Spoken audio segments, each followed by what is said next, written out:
Welcome to Seagull Eagle, the podcast where two rivals meet, Crystal Palace and Brighton, where opinions are loud and research is optional. This week at Palace, we lost again, this time to Chelsea. The team spent the first half convincing everyone that they had this, then the second half proving to everybody that they absolutely did not. Meanwhile, Mateta wants Champions League football, and somehow that's translated into a £35 million call from Nottingham Forest. I love it. This week at Brighton, the Seagulls reminded us that it doesn't really matter what we do at Craven Cottage because we never win at Fulham. We'll discuss all of this and much, much more because this is Seagull Eagle.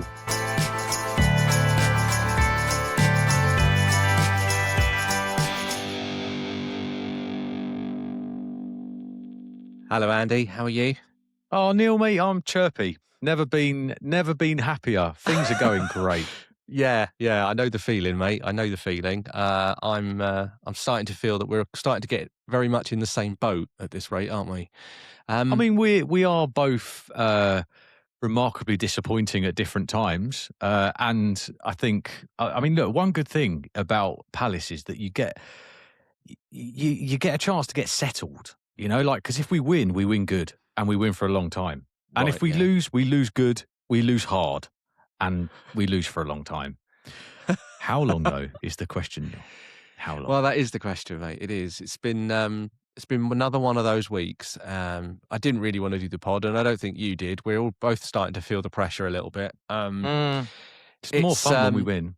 Well, it is. It is a lot more fun. And I should also say at this point, for anyone that's wondering, we are recording this episode on video. So if anybody wants to watch us, if the technology works, then hopefully you'll see us on YouTube if anyone wants to come and watch us. And Neil, obviously, the point to mention is that I am not actually an eagle and you are not actually a seagull. Another good point. We are, in fact, two middle-aged men who look probably exactly how you think. Yeah, very good point, actually. That's very Thinking good point. now, looking at myself, actually, probably should have had a shave. I haven't had one of those for a few years. You're absolutely growing right. it for Christmas, aren't you? It was nice. Oh, look, I like it. Anyway, look, let's get down to business. Let's start talking about the games. Where should we start? Should we start at Brighton as it was the Saturday kickoff? You had to wait till Sunday for your mess, didn't you? Yeah, we did. Talk to us. How did it go then? I enjoyed the goals. Yeah, yeah.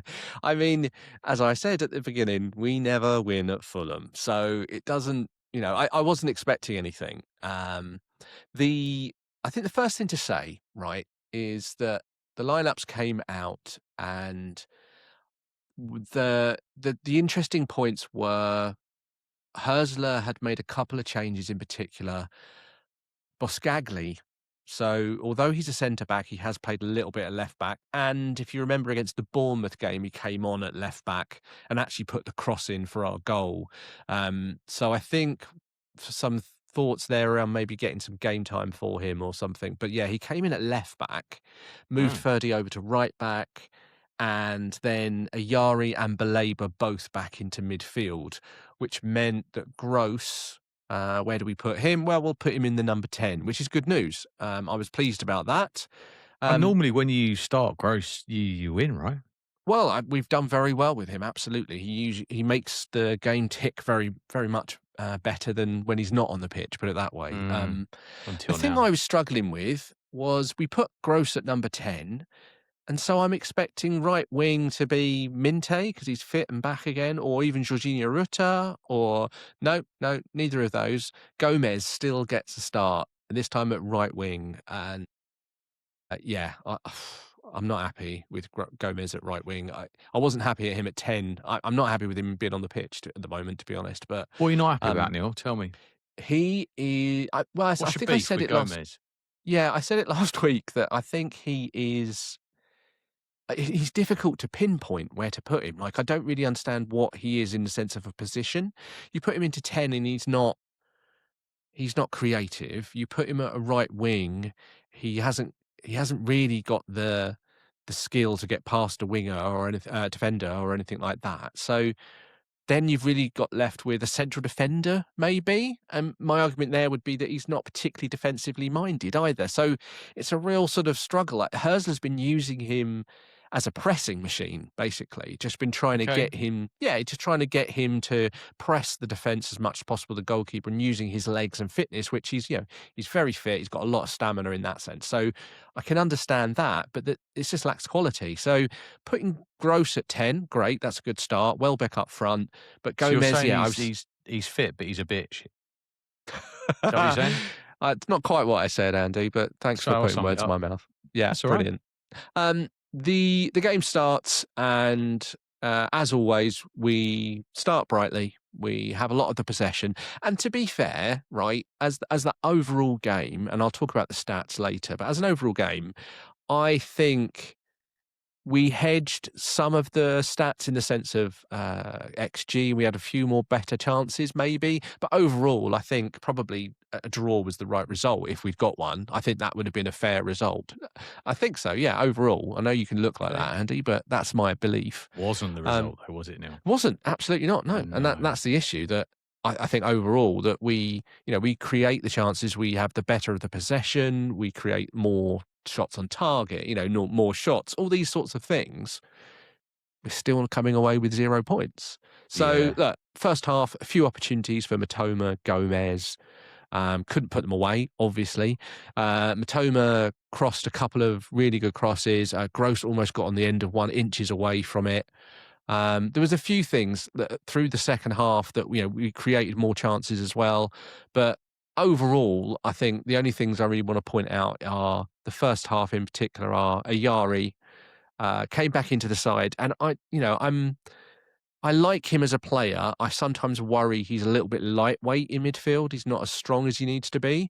But having Baleba next to him, that makes a big difference. Obviously, someone fast and Well, yeah. strong like that makes a big difference. So Ayari in midfield was pretty good. He was very much box to box. And our first goal comes, or our only goal, I should say, comes on 28 minutes. A shot out of nothing, really, from Yasin Ayari.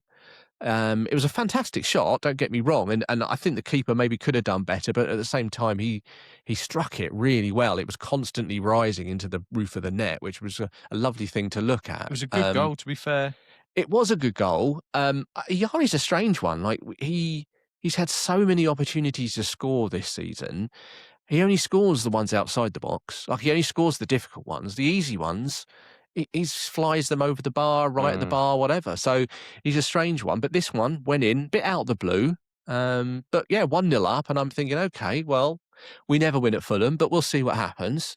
Half time comes, and the second half, obviously, Fulham try and press a little bit more, try and get more into the game, and they make a few changes through the second half, and it's a lot more of an even game, I would say, the second half, where the first half was maybe us taking control of the game more. The second half was a lot more even, and Fulham had their opportunities as well. And as I said, we created a few, they created a few, but for us, as always, terrible either finishing or not quite there. The final ball, it just wasn't happening in that sense. Then Fulham. We have to wait till I think it's about 70 minutes until Fulham actually get their equaliser.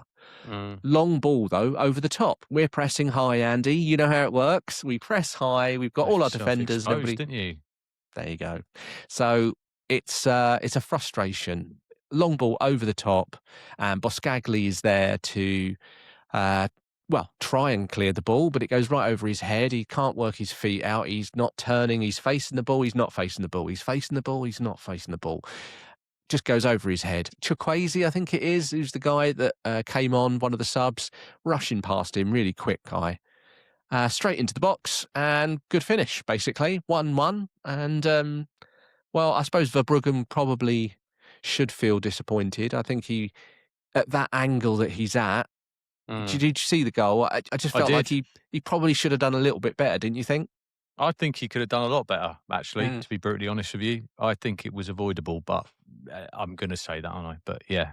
No, but I agree with you. I think Verbruggen's been fantastic this season, but that was a little bit of really at that angle, at that tight angle you let it in. I was a bit struck, a bit surprised by that, really. I agree. Um, So we go 1-1, and I'm thinking, "Oh, yeah, here it comes." We know what's gonna happen here. We're gonna lose, because 'cause we're at Craven Cottage. Hmm. So and you know what happens at Craven Cottage. Um, and then literally straight from the kickoff, a little bit of a high ball here and there. Fulham go on the attack.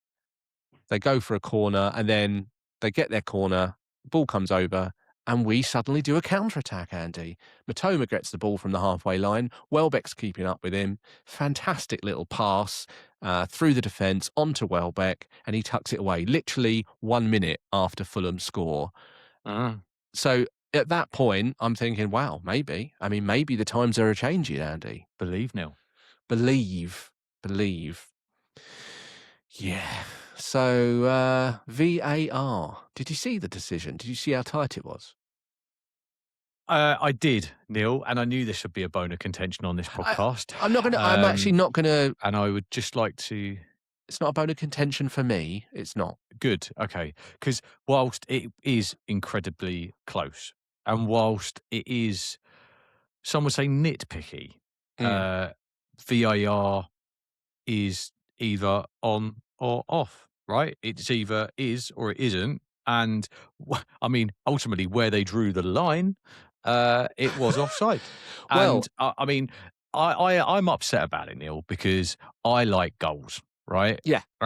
Mostly goals for us, but I like goals, and I think I'd love it if there were more goals. And I feel like rules and margins like that are not what this was designed for, let's be Yeah. honest. However, it is within the rules of which we all play. And when you start hearing about my moans in a minute, you'll realise that it's, you're not alone in decisions going against you. But No. ultimately, though, he was just off, though. I mean, So this is the what was question, that, isn't like it? half a centimetre? So this is the question, isn't it, about when we say he was offside? And I think this is the question that a lot of people have got about how the decisions are made, because and the only reason I bring it up Yeah. is that when VAR come out after the game and they show you those graphics, the semi-automated line through one of the players or whatever sort of thing. So on social media, there were a lot of people talking about this decision and the similarity to a decision later in the day where Bournemouth and Liverpool played, Mm. where Bournemouth had a goal against Liverpool on the same day that stood. And when they checked the VAR, the line, the same piece of shirt was coming through as Danny Welbeck's piece of shirt, basically. Like on the picture I saw a tip of a toe is what I saw on the picture that I watched. I've not seen that one. No, if I'm honest, I think that's the issue Uh, that when you see some, well, I'll share it on social media to our listeners so they yeah. can have a look. But I think the issue is that if he's offside, fine. Do you know what I mean? He's offside. He That's was. fine. And uh, but my issue comes with then when you're showing these pictures, Mm. make it look like he's offside. No, mate, I like absolutely like a get it. little tiny bit Yeah. of shirt. It's not. I do another podcast which I won't promote yet, but it's called The Trouble with Football. Oh, I just promoted it. And one of the episodes we do talk about offside and VAR and all that sort of thing. And obviously Arsene Wenger recently has come out and trying to create a change in the laws around the way that offside is picked. And Yeah. one of the major changes to this is the concept that actually offside will only be when there is daylight between the Daylight. attacker and the Yeah. defender. So if that happens, I think that is a lot clearer. That's more goals, I think, which is what you would like, Andy, what I would like. Do you actually think it would be, though? Because Yeah, I've I got a do. feeling that it might actually create the opposite effect. Because In what way? then, well, because we'll end up with teams kind of defending deep, and I feel like it might have the opposite effect to what everyone potentially thinks it might. I think it might create a negative way of playing football if you're playing that way round. Mate, the truth is there isn't an answer. There isn't an answer to this, No, because no. we've created a rule of offside which involves somebody deciding whether it is or whether it isn't. Yeah. And whether I'm stood in the park with my 13-year-old playing linesman for the day, which I regularly have to do, the most annoying job ever. Never win any friends playing that game. And you stick your flag up because you've seen it, or whether you've got the technology. It doesn't, to be brutally honest, it doesn't matter if you've got the technology or not, because it's still interpretive, isn't it? It's still, Mm, when did someone draw that line? At what point did that happen? And and then it's about, the more rules there are, the more problems there are with the rules, because all the rules contradict each other. We'll talk about that later. But anyway, I saw that much of a toe. And that mm. was where that was what I saw. I didn't see a shirt, because, to my knowledge, I don't think a shirt counts, does it? Well, a shoulder counts, and I think that's the question. How far up the Mm, arm are you offside? Because a shoulder could score a goal, an arm can't. It's ridiculous. I don't want to keep talking about it because, yeah. it's just a boring subject. The bottom line is it was offside apparently, and we were robbed of a goal. Look, at that point, when the goal is disallowed, I'm thinking, okay, so the next thing you want to do is make a few changes, brighten it up a bit. Let's see what else is going on. My biggest gripe with Hersler for this game in particular was the fact that long before Fulham scored their first goal, Mm, the game had changed. It turned slightly, and Fulham were on the attack more. They were making more changes. They were more positive, and they were on the ball more, and they were creating more. Full stop. Right? yep. We had to wait until the 80th, 81st minute for any changes from Brighton, and that at a game where, you've already conceded one goal, you've had another goal disallowed, and Fulham are pushing up more and more, so I I I found it a really strange decision, especially when you've got a bench that, because we've got a lot of players back from injuries, we've actually got a really strong bench. On Saturday, our bench had players like Minte, Jorginho Rutter, Hinshelwood, Costulas, De Kuyper, Milner. Like, there were lots of players to choose from. And yet he More than didn't we've make got. any changes. Yeah. I It mean, was that's an interesting one, because that tells you that he's more confident with the people on the pitch than he is on the bench, which is weird, it's a isn't it? really He feels strange like he one. can. It is really strange. Yeah, I got confused by it really because I was thinking to myself, well, if if he can't see that having a fresh Yankuba Minte on that right wing with 15, 20 minutes to go is not going to scare the hell out of Fulham, then what are we doing here? What are we doing? It was a really strange. And look, bottom line is, he made the changes 80, 81 minutes. He brought, I think he brought Milner on, and Minte and Jorginho Rutter, okay? And it wasn't until we got to about 87, 88 minutes that he brought Costulas on as well. So it, I don't know. I got a bit frustrated with that, but also at the same time, then you're thinking to yourself, well, okay, are you playing for a draw? Are you just trying to hold what you've got? But he didn't change anything tactically. Like, he didn't do anything to Yeah. say to the players, "Oh, stop counter attacking. Let's just sit in." Nothing changed. So it was And it you was a don't real believe at frustration. that time that there was enough kind of thought from the manager that you were creating enough chances to keep it going as it was. Did you? I mean, is there a view on that from So you, that it could have turned in your direction, that you had momentum at that point? we definitely didn't have momentum. No, Mm, I would say it was a very even game, and the changes that Fulham made had a different effect. They were yeah. much more on the attack. They were much more going for it. They brought on fast wingers for fast wingers, and look, the bottom line is, right, that goal right at the end of the game, fantastic goal. Harry Wilson has been doing things like this all season. He's having a fantastic season. And, it's out of the blue. It's a fantastic free kick, full stop. I'm not going to argue with that. Do What? you, Go on. What's your face telling me now? What? my face is telling me that you had beef with your keeper about the first goal, and when I watched that free kick, whilst it was a wonderful free kick, Mm. Uh, if the keeper had actually stood in the right place, it would have looked less spectacular. And that's hard to say, but if Stood you in the watch it right again, place. like if you Yeah. watch it again online now and you have a look at that goal, and then you move the keeper over 1.5 or 2 steps to the right, Mm. as he's standing, then he ain't scoring that goal. And I think that the keeper he's got it wrong with his positioning, because I f- I think he handed him that. Of course he's going to go for the top left. I y yeah, I mean, I I don't know. I get your point, I get your point. There are a few people that are unhappy with Verbruggen, but at the same time, he's quite a way out, and I think Verbruggen's probably just trying to edge his bets as to which way the ball's gonna go, and that's the Of difficulty with course it he being is.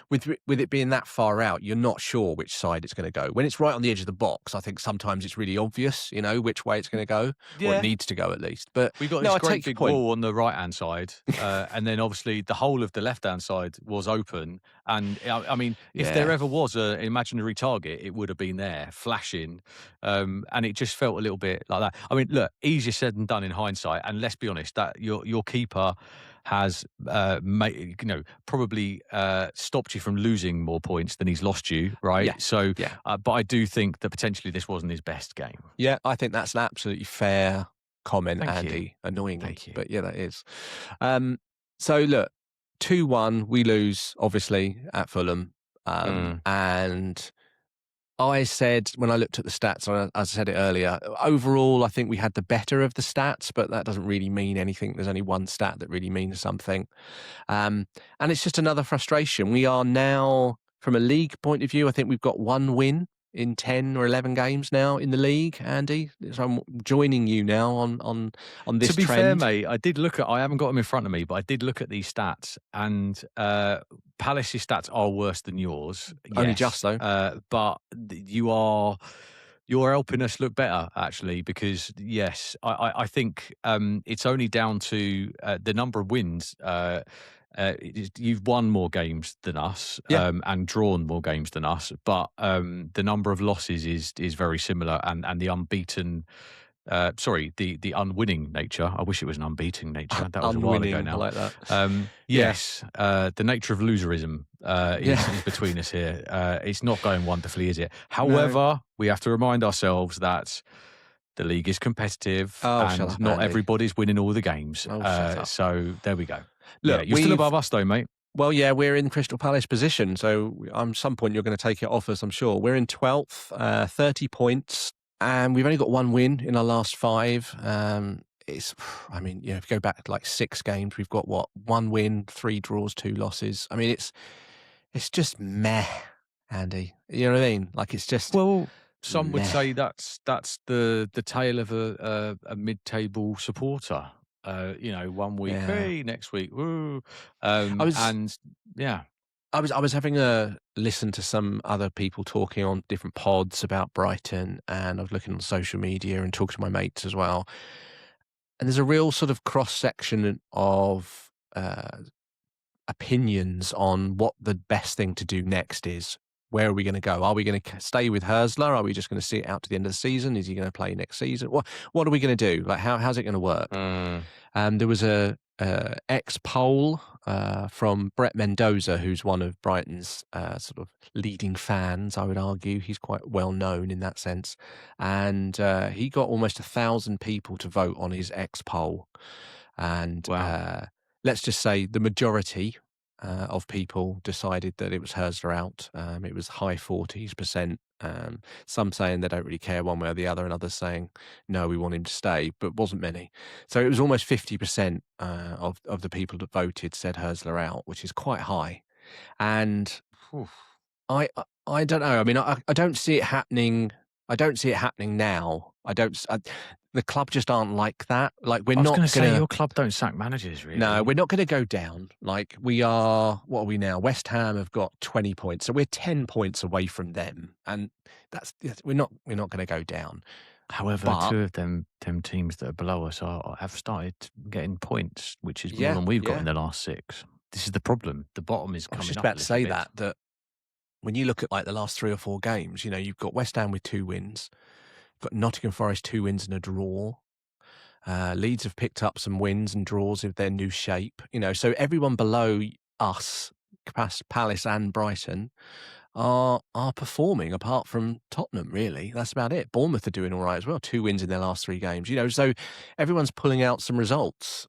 it's horrible. But yeah, going back to Hersler, I just don't think they're going to do anything until the end of the season, and then we'll just have to wait and see what they do at the close season. They might say on your bop, and I mean he's only got one more year on his contract. He only signed a 3-year contract anyway, and there's with Brighton usually there's like these constant like, oh yeah, he's signed a new contract straight away, or we've upped him to a 5-year contract and all this sort of stuff, which we've had with our other managers. But this one, yeah, no new contract in sight so far.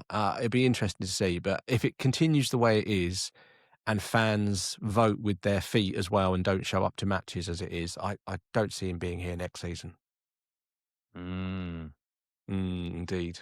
Look, Turmoil at Brighton incoming, maybe. Let's see. yeah, yeah. I Shall wonder, we? here's a question for you. Just before, here's a Mm, question. mm, Your manager gets appointed, right, at Brighton, right? You've got new manager, gets appointed, i.e. Hersler, right? yeah, yeah, And start season or before he starts the job, eh, board expectations, right? yeah. So in order to do a good job, this is what we want from you. What did they say, do you think? Like, I what is his like aim this year?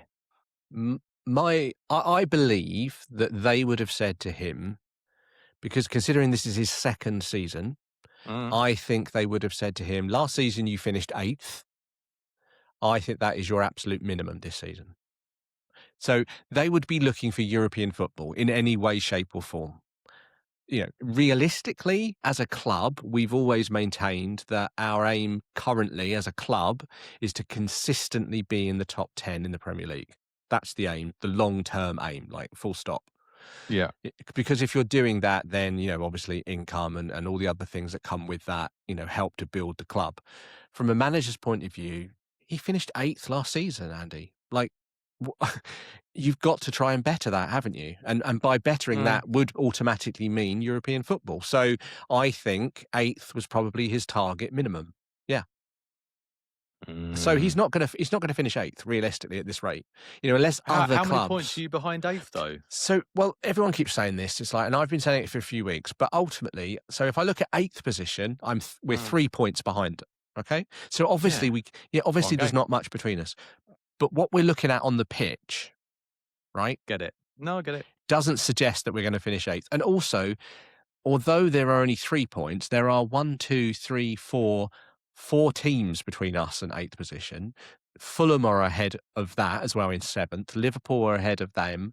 You know, there are so many teams in that window, as you talked about last week. In that Yeah, 10, yeah. in that sort of like 6th to 15th area, it's so tight. But also, you're going to be ending up relying on so many teams to be bad for you to be able to go up the table. That's the problem. And there is now a gap as well. If you look at it from the perspective of seventh, Mhm. sorry, no, if you look at it from the perspective of fifth place, which is probably going to be a Champions League spot, that's Looks like it. 30. Yeah, and that's 37 points, right? Brighton are 7 points behind them. That's quite a lot at this stage of the season to get anywhere close to. Starting to break away those top five, I could argue now, with Liverpool in tow as well. So, look, we can talk about Mm. more of this in a couple of weeks when it starts to get down to squeaky bum time. But I think I've talked enough about Brighton. I think it's time to move Can over only to the agree. to the Sunday kickoff, where you were facing Chelsea, but you were at home at Selhurst Park. Why don't you talk me through it, mate? What do you feel that game went like? Because I did watch the highlights. I watched a bit of it live as well. I was flicking between the Okay. games. Mm. How did it go from your perspective? Again, with such optimism for me, I honestly, like, joking aside, I didn't go into this going, we're going to thrash them. Yeah. Uh, Obviously, given our form and given the turmoil, which is a good word that's being used at the moment widely about Palace, but I did go into it with a level of optimism, given Mm, the fact that we had, our two of our best players and my take on our best players returning for the game. Obviously, Muniz and Sarr. Muniz coming back from injury, Sarr returning from AFCON as a winner.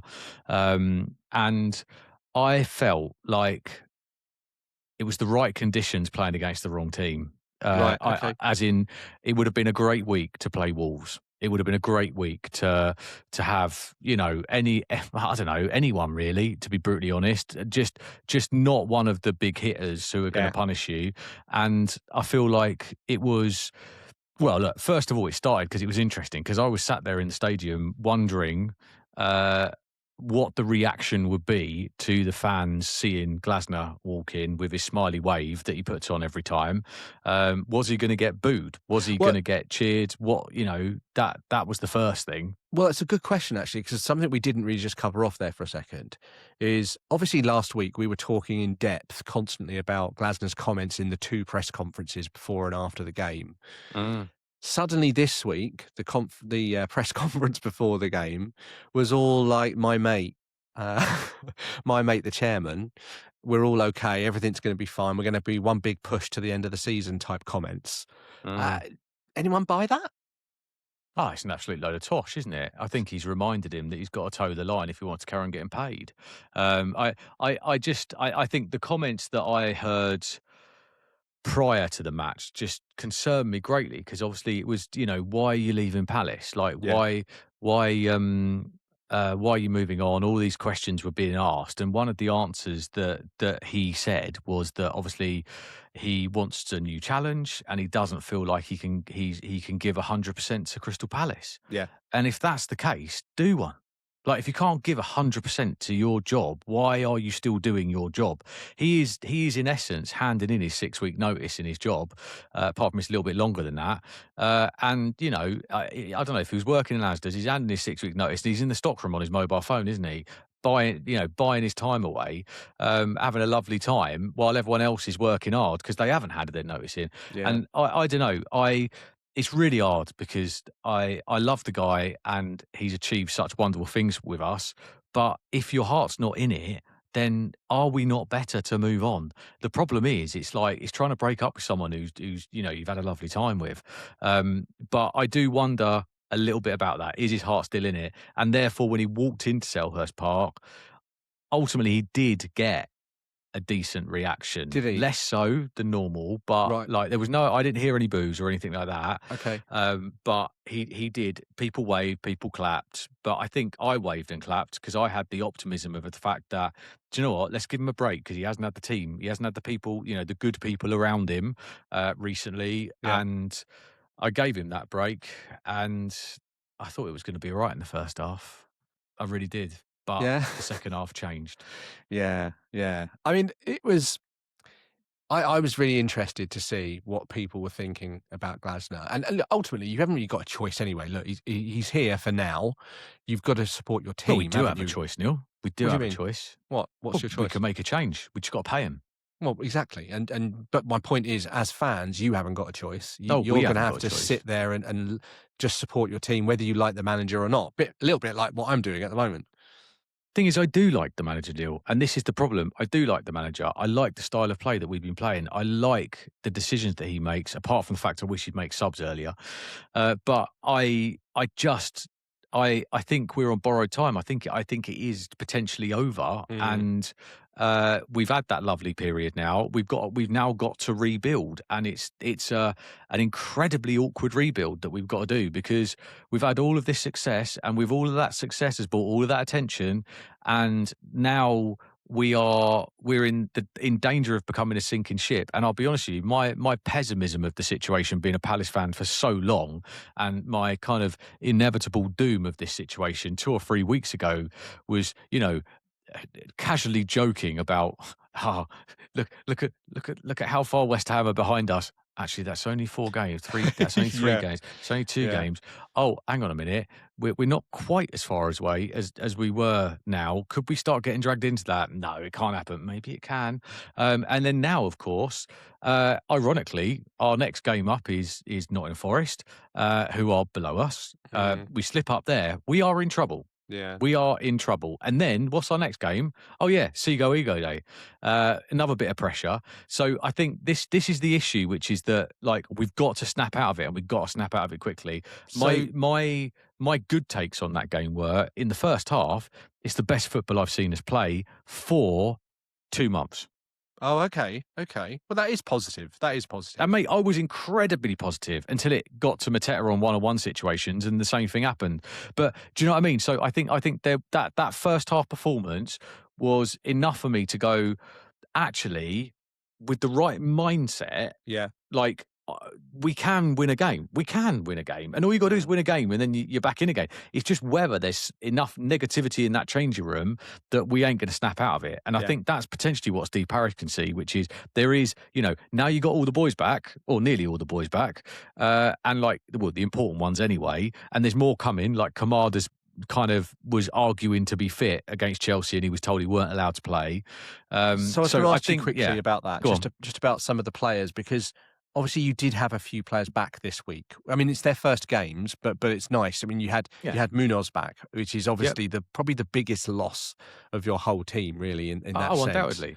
And Yeah. then you had Ismail Assar as well back, as you mentioned a minute ago. So having both of those back, as we've talked about week on week here, about having that right side of your team, Well, your you whole know, right side. yeah, Yeah. yeah. Having them back must have made a whole big bit of difference. Not necessarily in the game, but just to your general confidence that they're back fit and firing now again. Well, yeah, absolutely. But I think again, the thing to consider, and we have to remind ourselves, is that Munoz has been off for a long old time, Yeah. and he ain't going to be back to where he was for a good few games. So Sar's obviously come back and he looked good and he looked fit, but he hasn't played with Johnson. Who started together before? He hasn't played with Canvo. He hasn't. So I think, look, there has been changes, right? And Mm. there is adaptations to the style of play because of the fact that Gahey's left as well. I think it's just going to take a little bit of time. And also, I mean, I think we had a full week of training on that training pitch, which was a really rare thing. And I think we looked good for it. We looked sharp for it, and we looked like we were playing with a level of confidence that I hadn't seen us play in a very long time. Okay. So I was really optimistic, and I was saying to people around me, I was like, this could be the day, believe it or not, Mm. that it all goes. And I think that we had them big early chances, right? We had Sarr and Mateta kind of pressed Chelsea high. Mateta was obviously cleaned through. And then, did you see this? Because, I mean, we are running out of videotape for this bloopers reel for Mateta Yeah. at the moment. Yeah. It's getting a bit much. This is what you'd call classic Mateta, isn't it? Really. I Mate, mean, which is crazy considering like he wants to leave, and there's clubs like Juventus and Villa interested in him. But recently, this is classic Mateta. I just honestly, there is genuinely, and I sent it to my friends on our WhatsApp group. There is a bloopers reel that has been circulating just for this season, right? And it is unbelievable when you watch it. Unbelievable that the amount of one-on-ones that he's had. And as a man who's getting paid a decent amount of money, obviously not enough that for what he wants, No. right? But and we'll talk about that later.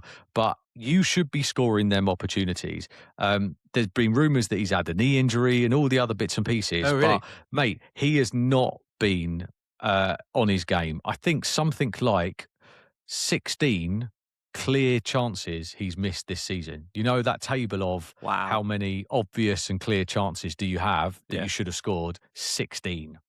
Yeah. So that tells me that we're a team that's creating chances that needs a new striker, Mm. or the manager needs to trust the other striker that was on the bench, who did actually play, and I thought did very well actually when he came on Uche in that second half.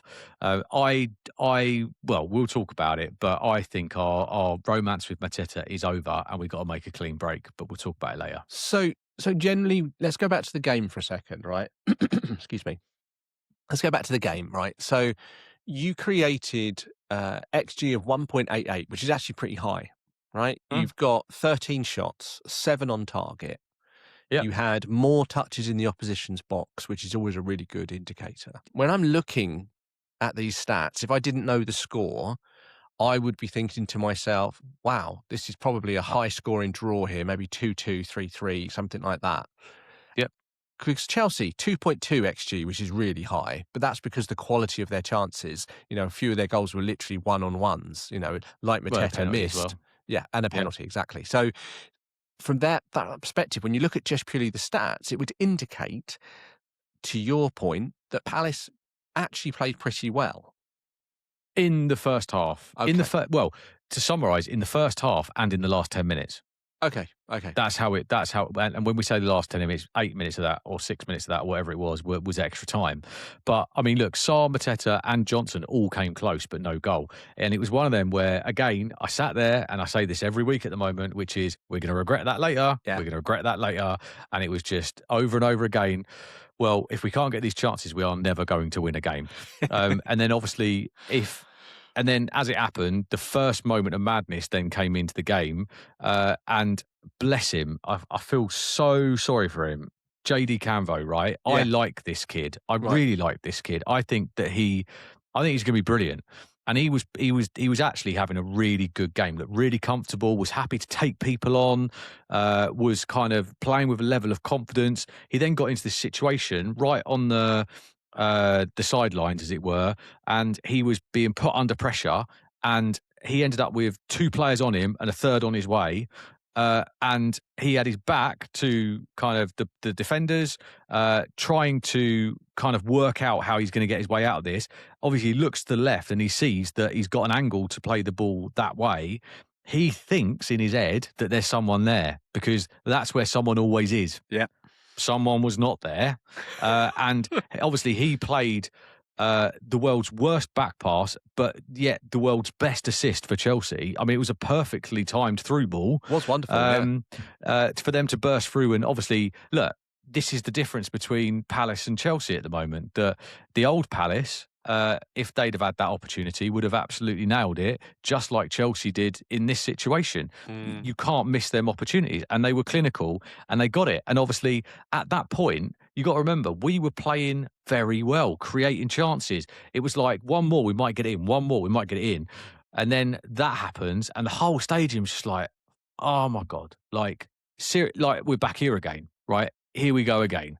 Yeah. And then from that moment, I think we got to half time and it was like, right, okay, are we going to get a good Glasner team talk? Are they going to listen to the guy that's just said they're leaving and doesn't care about the bench? Like, what have we got here to turn this round? Come out in the second half, Chelsea were clearly the better team from the offset. Yeah. Right. So we didn't come out, we didn't attack it. So much more clinical in attack they were. And then just 5 minutes in, got punished as I thought we would. João Pedro kind of doubled the lead. There was a nice little exchange, wasn't there? And then obviously he scored and momentum gone for Palace. Yeah, and I think at this... Go on, man. No, I was just going to say, you're right. I think 2-0, I think at 1-0, you're always in it, aren't you? And that's the point. Yeah. You were playing relatively well. But 2-0, and because Chelsea aren't always clinical, but I thought on Sunday they really were. Like the players stepped up and they actually they scored really clinical finishes. And I did think at that point at 2-0, when I saw that, I was like, yeah, that's Palace done. I just can't see them coming back from that. But I think at the same time that second goal went in was the point where Chelsea were just doing my head in, literally doing my head in. And you can relate to this. And they do everyone's head in, mate. They do everyone's head in. It's not sour in. grapes, because we should have lost that game, right? Before I go into all this, right? We should have lost that game, right? Yeah. So it's all right, mate. You did. It's fine. Yeah, and I'm not blaming it on anything or anyone, right? However, what actually unfolded in front of my very eyes was beyond belief, to be brutally honest. Darren England, like, absolute bell ringer. Like, I just can't. I can't describe. You're not a fan? Mate, he's refereed 14 games for Palace. 14 games for Palace. Oh, hello. We've got a stat. Go on. Well, how many have we won out of them 14 games in the league? Oh, so you're blaming the ref? 1. Right? Come on. Cards all over the place. And and the decisions that have gone against us in some of them games that he's refereed are more than questionable. And we'll talk about it in a second, but once again, Palace were on the end of another rule somehow found that no one else has even seen, heard of, or used. Oh yeah, it's Palace that'll get used against again. What rule is this? I don't know. We'll talk about it in a second. Oh, but okay. The penalty, we'll talk about it. But I just think that it was at that point in the game that the atmosphere on the pitch turned, and it turned against Palace, because the decisions started going against them, rightly or wrongly, because it's all subjective, right? Whether the decisions should have gone against them, the players on the field were like, he's just stamped on me and you've given nothing. And then 2 seconds later, something else happened and a card's gone up in the air. Yeah. And I think the players, you could tell they were getting frustrated because Chelsea were being so bullish and so just physical, and we were trying to do the same, but it felt like the referee wasn't kind of playing game with us. And again, you look at it from a different point of view and you probably go, maybe it was fair, but the players didn't feel like it was. And that's why I think then when that second goal went in, it was almost like nail in the coffin. But then it got even worse, mate, because this was something that just happened that I can't get my head around it, Neil. I just cannot fathom it. And try and understand this with me. Go on then. Ball falls to Pedro. He shoots. Yes. At Canvo, not the goal. Yes. He smashes the ball at the defender, who is planted in a position. Bear with me, right? So regardless of where the goal is, makes no difference to me. He's hit the ball at a player in front of him, right? Okay. And then it hits Canvo on his hip. Yep. On his hip. Yep. Right? Which then deflects onto his arm, which is in a natural position by his side.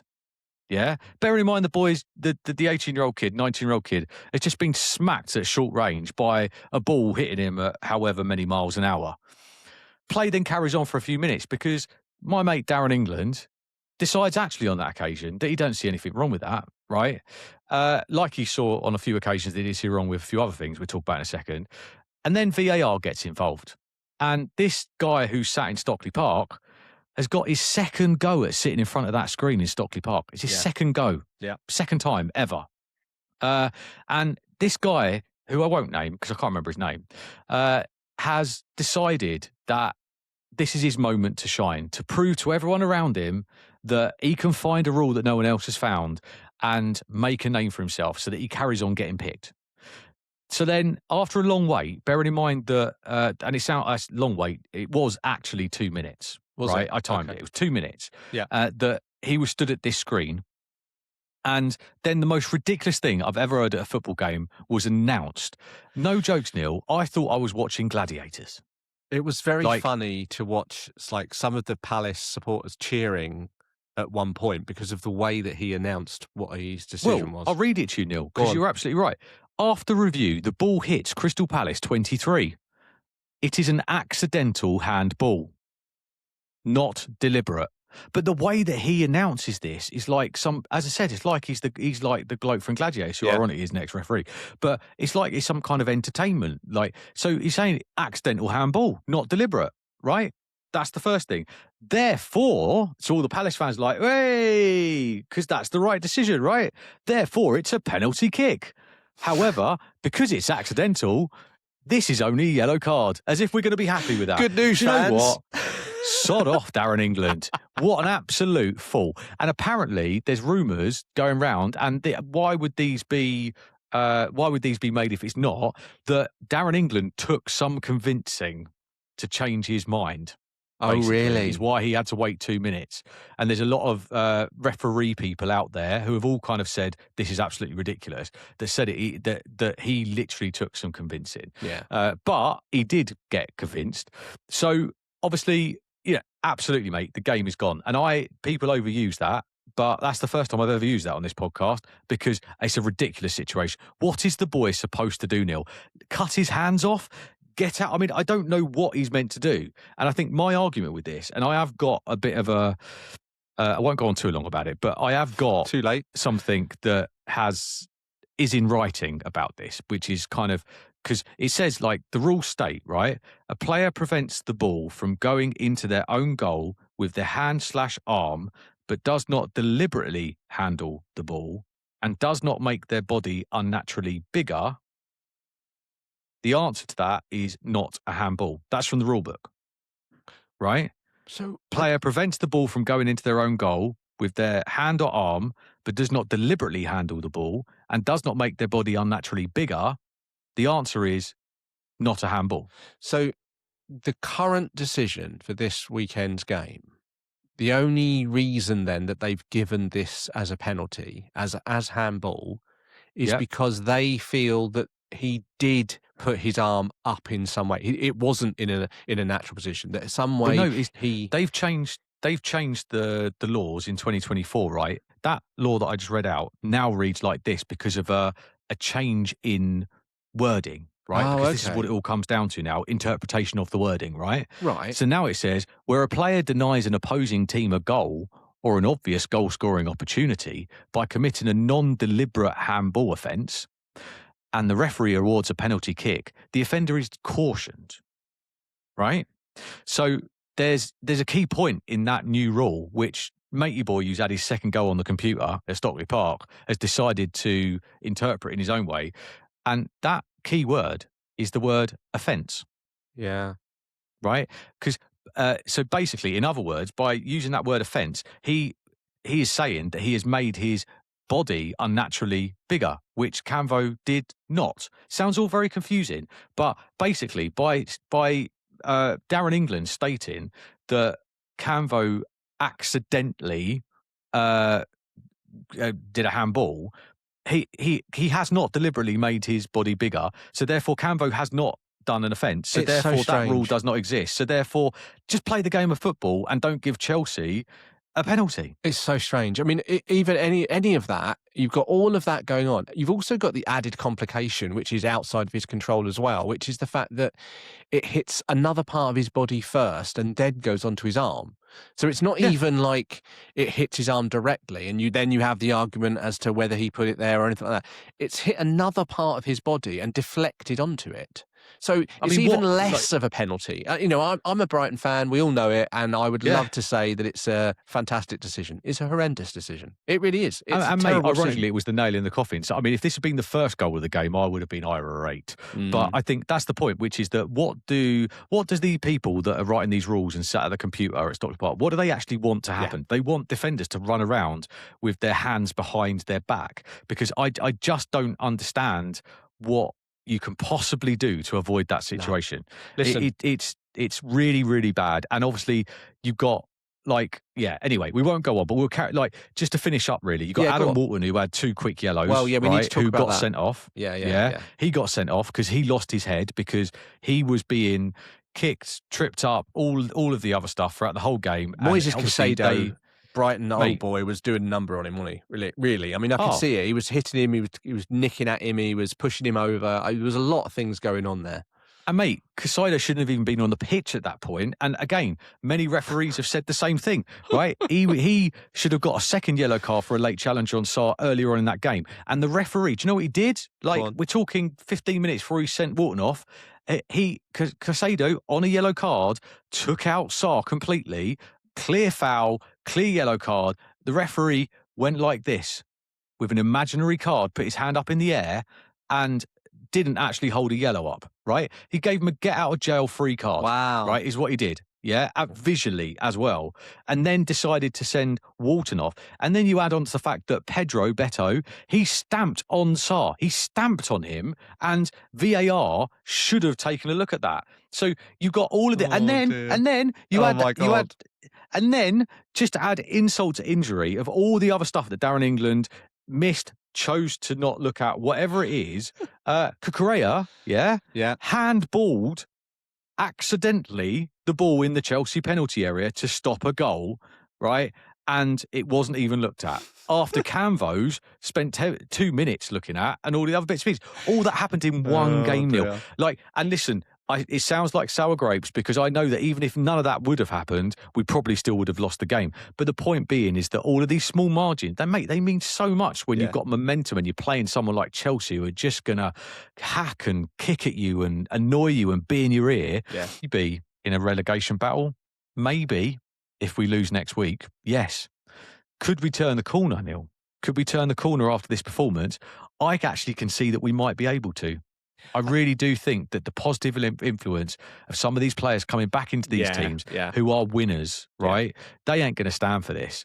So we've got new captain now. Henderson's been crowned captain. Has he? Officially. Right. And I think we've got vice captains, Lacroix and Hughes. Right. Okay. Never heard about vice captains before. Not something I've ever really thought about. But yes, so can we get over it? I think I saw enough in that first half before Darren England ruined that game for me, to be brutally honest. Again, Mm. not the reason we lost, but the reason why we lost our momentum. He ruined it for us. And I think if he hadn't have got involved with all of the silly decisions and we kept our heads, I think that game potentially could have been a bit different without I Mateta. I tend to agree with you. I do understand your point. I think it's a case of, you know, the the positive vibes of having those players come back for for your squad and your team, I think has made Yeah. a big impact, and I think it will over the next few weeks. You're on a shitty run. Let's be honest, it's a really terrible run, but I can see you turning it around. I don't think it's that difficult. I just think the question really is that, what's going to happen with your manager over the next few weeks? Is he now going to toe the line? Is it all going to turn into roses and rainbows? Or is there going to be a problem somewhere down the line when another situation happens? Which brings me on to the next subject we probably need to talk about, which is the transfer market is closing very, very soon. And I haven't heard a lot. It's definitely not much going on at Brighton, which I can talk about, but there's not much Mm. coming on at Palace either. So should we talk about that before we finish up? What sort of stuff have you got going on from a transfers point of view at the moment? Loads of rumours, mate. Yeah. Loads of rumours, but not much concrete, Okay. to be brutally honest. And again, I could sit here for the next 10 minutes and tell you about everyone we've been linked with, but history tells me that not many of them actually come true. So the And big yeah, one, the big one that we probably do need to talk about, which you mentioned right at the beginning, we've touched on it a few times, yep, is Mateta, right? yeah, So yeah, yeah. this is something, it's one of the strangest ones, I think, because there was obviously a lot of talk over the last few weeks that he wants out, and that I think Juventus were one of the big ones that were looking at him and all this sort of stuff. And now we've got to a point where I think there was Villa last week you were talking about that were interested in him Yeah. and possibly a swap. And now this week it's gone backwards in some respects because now you're stuck with Nottingham Forest putting in an offer for Jean-Philippe Well, it's Mateta. almost so ridiculous that you've almost got to give it some kind of credit because no one would make that up. Of all the Um, people, this is like Mate, crazy. honestly, it's just another twist in the Palace pantomime, isn't it? And it's you honestly, you cannot write what is going on here, and it's another line to add to the whole debacle that Yeah, happened. I think look, Ornstein has said yeah. that Mateta has agreed personal terms with Nottingham Forest. Oh, really? Um, that's what he said. They put a £35 million bid in, but we are sticking firm to 40. We're 5 million off. And I actually think this is going to happen, mate. Really? Yeah, I actually Okay. think this is going to happen. And Neil, we have robbed them of 35 to 40 million pounds. That is exactly what I believe is the situation. Big chances missed this season. I said the stat earlier and I wasn't 100% sure of it, but I've just found it. 16. 16 big missed chances this season. I think he scored 8. But some of them were penalties and and the ones that he scored are tap-ins. I if you discount last year where he Mm, did very well for us, but he was getting brilliant service, don't yeah, forget that, right? We stuck by this guy. I think he's 29, right? We've stuck by him, and he was awful at the start. He was absolutely awful. He was yeah, stinking out the place. yeah, He was on loan. He was on a loan to buy, and we were about to send him back, and he scored I think he scored a brace in the cup. Every time that he was about to go back from his loan and we were going to cancel his loan, he pulled it out of somewhere and found something to keep going. All of a sudden, Glasner comes in. We play a slightly different system, and he comes alive. He rejected a new contract, very similar sort of time to when Glasner did. Right, there was, we offered him a very good deal, right, yeah, and that yeah. was when he was actually on form as well. And then have a look at his stats in the last 4 months, mate. He switched off. He switched off when we said we weren't going to pay him a couple $100,000 a week or whatever it was Mhm. to stink out the place, and uh, we stuck by him. And I feel like now I'm questioning his loyalty a little bit, is the truth of the matter. Mm, And that's why he did get a boo. He did get a boo from the Palace fans when his name was called out, and he didn't get clapped when he came off either, no. because I think, look, for me, there's two types. And when have you ever heard me like genuinely be annoyed when someone leaves Palace? I've actually wished everybody all the best, right? Yeah. Gay, you look like genuinely, I'm like, you do good for Palace. And we understand where we are, just like you are a little bit with all of the people that go over to Chelsea, right? Yeah, yeah, yeah. You go, you've served us well. We understand where we are in the pecking order. If anyone wants to go off and better themselves and do it in a good way, absolutely, we will applaud you. And you know what? You probably even get a clap when you come back to Selhurst Park, right? Unless you Mhm. score against us. But like, we'll welcome you back. For him, there is a bit of a situation here now, isn't there? Because he ain't going off to better himself. In his head, if he seems to think that Nottingham Forest, who are somehow sat below us in the league, even in our lowly 15th position, he would be going to a team in the 17th in the league that stole our Europa League place and are just about still in it, just about still in the Europa League. Um, if he and what he said, I mean, look, when Mateta first joined Palace, Neil, in his in his entry interview, right, he's like, "Welcome to the school" interview. He said that he first player I've ever seen say this. He said, "I see Crystal Palace as a stepping stone to Champions League football." He Wow. said that. He Saying it said that, first day. Nice. right? Okay. And that's all got forgotten because this guy is the best character that there is. Yeah, You go he's on the ended Crystal up going Palace to tour, Nottingham Forest possibly. mate, you go on the Crystal Palace tour, the lady that is like knows all the players and does the tour and all this Yeah. and, you know, knows them all first down. She's like, she loves him. She's like, he's the best character that ever played for this club. Like, great for the dressing room, all that.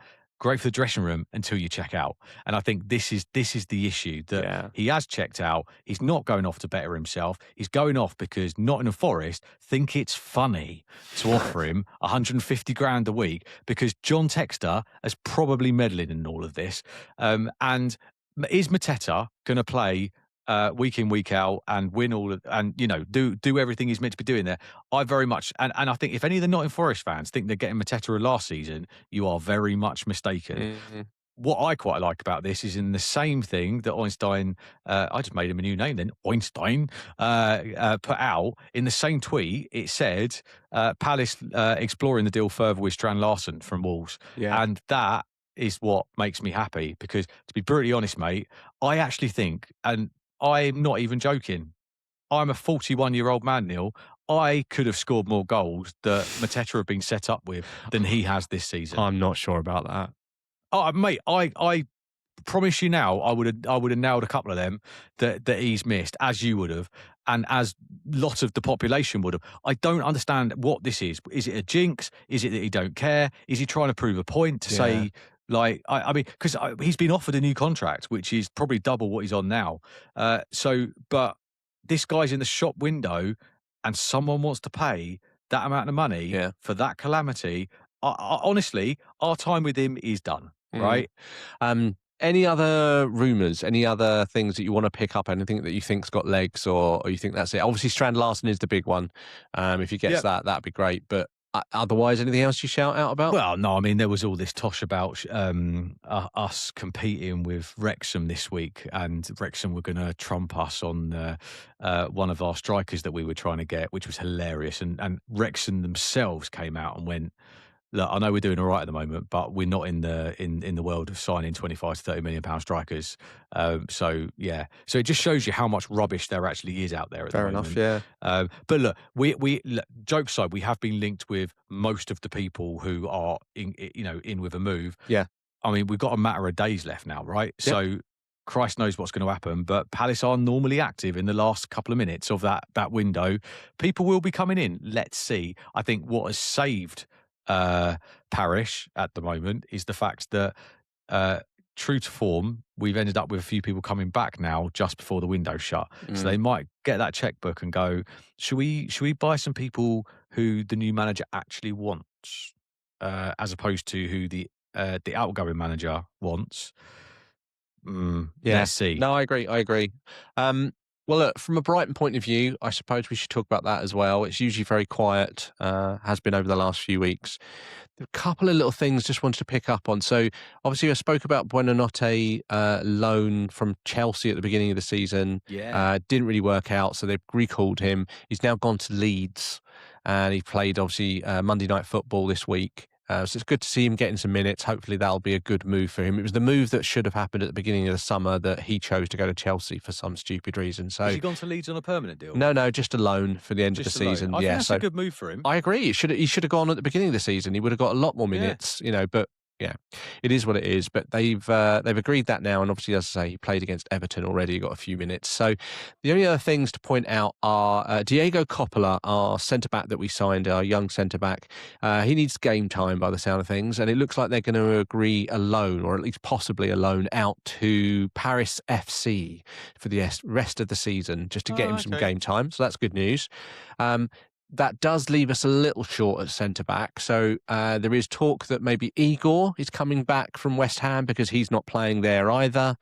So that might be another option. And then this evening, Twitter is alight, or X, I should say, is alight with the fact that Brighton have made a bid for Charlie Cresswell, who is an old England under-21 player. He's Yeah, I 23 know years that old. name. Yeah, you do know that name because Palace have also asked for his details and have been looking at possible recruitment for him. He's at Toulouse at the moment. And apparently, though, Brighton have actually made an official bid of 24 million euros, which has been declined. And the main reason I understand that it's been declined is because Toulouse would like to keep him till the end of the season. They don't actually want to make a sale at this point in the season. So we'll have to wait and see. But that's an interesting one that we're bidding for a young centre back. It would suggest to me that Aaron Cashin, I think, as we all know, is probably not good enough. And also the fact that Igor, when he does come back, probably wants to leave and go somewhere else as well. So with Coppola going out on loan, good idea. But yeah, Charlie Yeah. Cresswell, that would be a really good option. I think he's a really good young centre back. He's had lots of relevant experience, plus now playing in Liga as well is good experience for him. But we'll have to wait and see. I tell you what, actually, there are a couple more that I'd forgotten to talk Oh, here about we just go. very Come on then, quickly. come You've on. got, Xerxes from Man United. He's been linked. Oh, is he? Mm, Oh, I didn't yeah. know that. Yeah, that's a new one that's kind of come out today that he's kind of looking for a move away, Oh, okay. and that's an option. But Right. look, ultimately, we ain't going to get another big striker in an Mateta. If we get that 40 million in the bank, we'll spend it. But do Yeah. you know what the one that really winds me up? Go on. Which I just actually can't believe. Chadi Riyad, Yes. who has just spent over a year being injured. He's been absolutely smashing through the under-21 games, looking like the only adult on the pitch, which he clearly was, but clearly outstanding everybody else on that Yeah. pitch. Came back and played, I thought, brilliantly against Chelsea, and has made a big impact. And I see him as a decent option for our first team right now.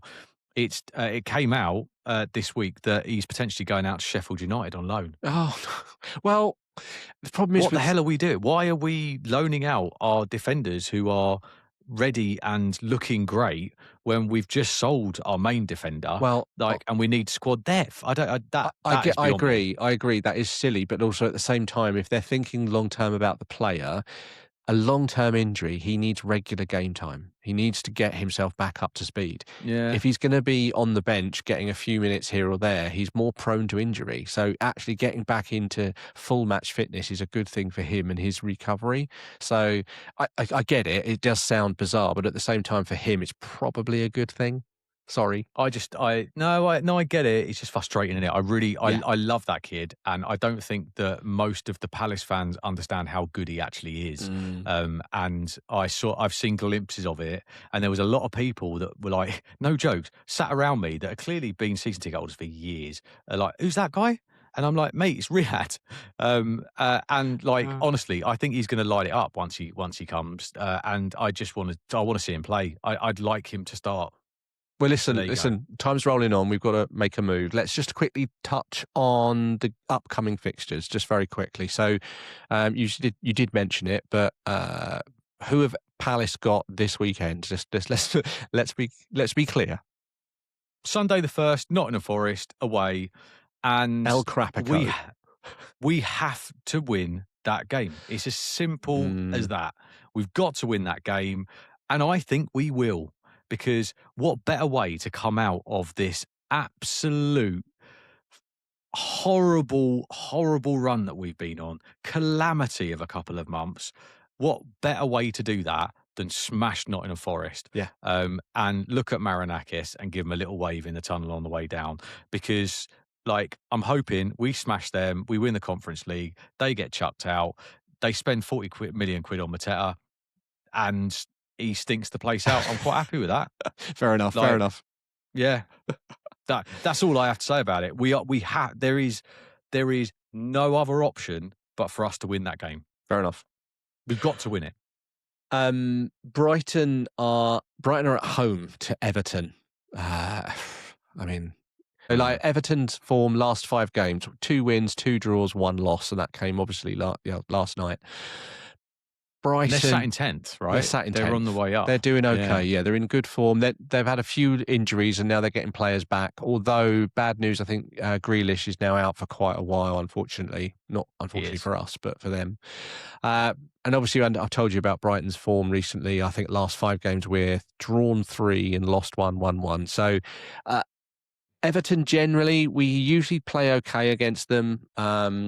The game at home is always going to be difficult. We know what it's going to be. It's going to be a low block, and they're going to break us, and they're on the counter and see what happens. So, if I really had to push myself to an answer, I think it'll be a draw. I think it'll be a boring, probably 0-0 or a 1-1 draw is what I expect it to be. But I'm not too excited, mate. Unfortunately, I wish I was, but I can only dream. I mean, that's a game you need to win, right? Absolutely. Because if you look at the points total, you've got a better goal difference than them, and you're 3 points behind them. Yep. So if you win that game, you move up. It's a big game. Big game. But the way we're playing, I'm not so sure. We'll see. And that's it for another Seagull Eagle podcast. Thank you very much for listening and watching. Yes. Please make sure to follow the show so you don't miss the next episode when it drops, also on YouTube. You can find us on TikTok, Instagram, Facebook, and X. Just search Seagull Eagle and get the conversation started. You could drop us an email if you want at seagulleaglepodcast@gmail.com. And we'll be back next week to take a look at what happened at Everton and Nottingham Forest, and also to preview Seagull Eagle Day. Yeah, and we'll be back to talk about the transfers as well. All those millions of transfers, Andy, you got in on deadline day, eh? Just one will do, Neil. Just one will do. We'll see. Until then, Eagles! Seagulls!